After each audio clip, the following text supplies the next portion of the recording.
Progressive magazine exercise number 12 and 13, 840 words at the rate 100 word per minute. Start.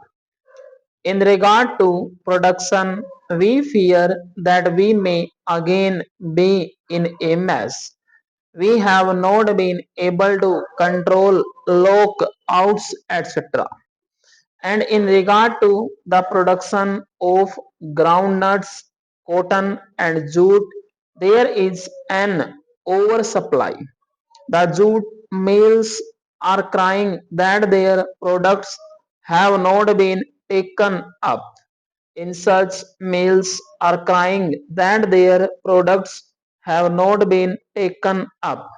In such a situation, this would hamper production next year when the real producers are not getting impacted, whether they produce food grains, edible oils, jute, sugarcane, cotton, and oil seeds. The danger is that they will not get adequate encouragement and the production may not go on steadily increasing as it did this year.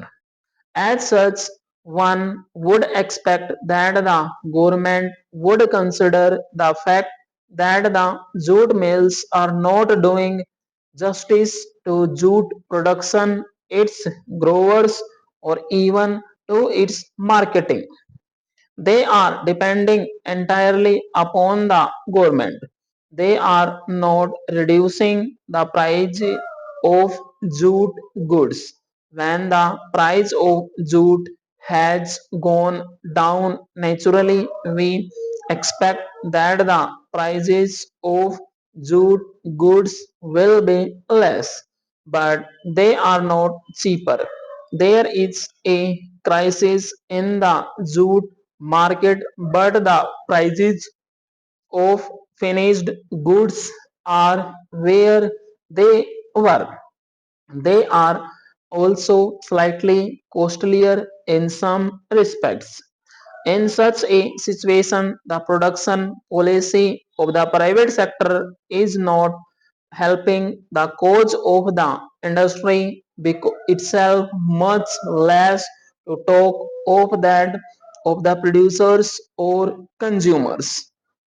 And the same thing applies to sugar mills and to cotton mills in private hands.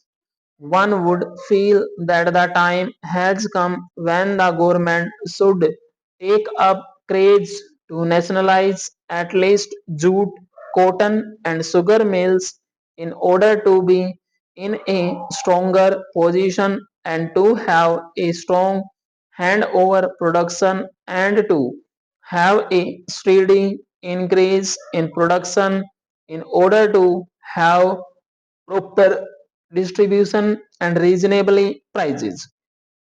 Then comes the question of distribution stop. With regard to this, our government feels very helpless. The minister has indicated that the traders were reconciled to the emergency and were waiting on their wings to exploit the situation when the opportunity arose.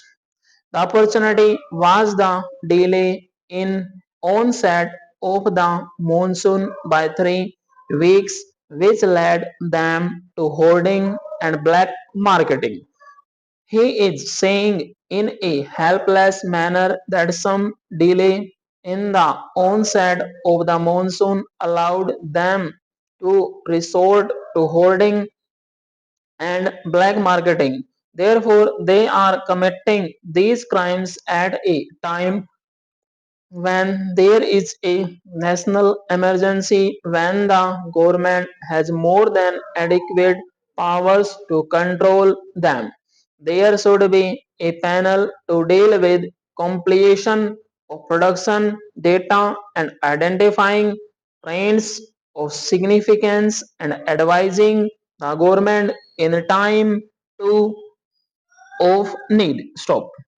Mr. Deputy Speaker, sir, the recommendation on certain observations of the board with regard to the policy on children of our country is really speaking a very good outcome and a very good exercise.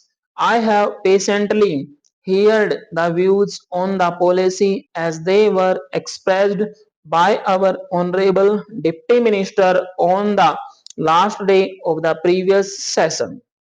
I also congratulated him for his attitude towards the children, but I would like to point out a few things on this national policy on children which is followed in other countries as well as in India. In India, perhaps it is a known fact, both from the point of view of religion and that of ancient thinking, that the child is treated as God. Usually, it is a common phenomena both in the villages and the cities. This symbolizes our devotion to children. It also indicates our expectations and our dreams about children. I could really appreciate that when we were under the British rule, we could not evolve a suitable policy in relation to children with a view to improving their conditions. But we are not a free country. After taking oath as the Prime Minister of Free India, Jawaharlal Nehru never forget to mention something about the children of India whenever he spoke, whether on the occasion of Republic Day, Independence Day, or anything else. He thought that the country could have been built much more given sufficient care and they had been made to feel that they were partners in all our work. This was also the thinking of Lenin in Soviet Russia. Immediately after the revolution, Lenin used to speak about children on all occasions and say that they should be given due care. This resulted in the formation of the Young Pioneers group of four children between the ages of 6 and 14 in Soviet Union and other socialist countries. In all the socialist countries, this group is recognized, engineered, financed, and administered by the government and given highest priority in the matter of development. Similarly, measures have been undertaken recently in Iraq also. While I was there recently, I could see that they have adopted the same policy.